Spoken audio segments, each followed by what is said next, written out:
Hastamız bize yüksekten düşmeye bağlı olarak çoklu yaralanmayla geldi.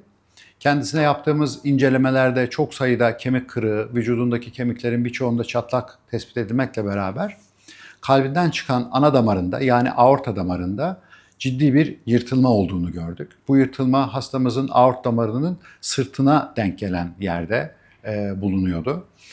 Bu yırtılma bulunduğu yer itibariyle hayati bir tehdit oluşturmaktaydı. Bu tür yüksekten düşmeye bağlı aort yırtılmalarında birçok hasta hastaneye gelemeden hayatını kaybetmekte. Neyse ki hastamızda böyle bir durum söz konusu değildi. Meydana gelmiş olan yırtık kendisini bir şekilde sınırlandırmış ve aktif kanama bulunmamaktaydı. Biz de hastamızı hızla işleme almayı planladık. Buradaki yırtığın ilerleyip hastamızın daha kötü bir duruma gitmesini engellemek için. Aort damarında bulunan yırtık anatomik olarak açık cerrahi yapmaya uygun olmayan bir bölgedeydi. Bu nedenle biz de hastanemizde ilk defa gerçekleştiren bir yöntemle kapalı olarak bu yırtılmış damarı içeriden kapatmayı planladık. Hastamızın sol ve sağ kasık damarlarından girerek yaptığımız işlemde bir nevi anjiyografi işlemi gibi anjiyografi altında hastamızın yırtılmış olan aort damarının içerisine kanamayı durduracak bir stent graft yerleştirdik.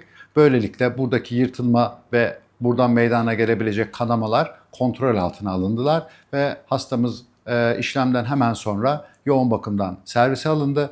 Hastamızın takiplerinde herhangi bir problem çıkmadı. İyileşmesi oldukça hızlı ilerliyor.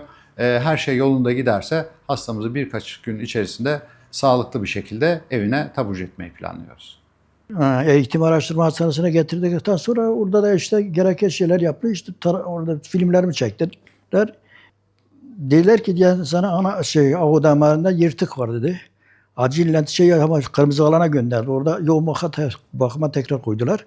Orada işte 2 gün kaldım. Geldiler dedi sana dedi aort damar yapay damar dedi dışarıdan gelecek işte.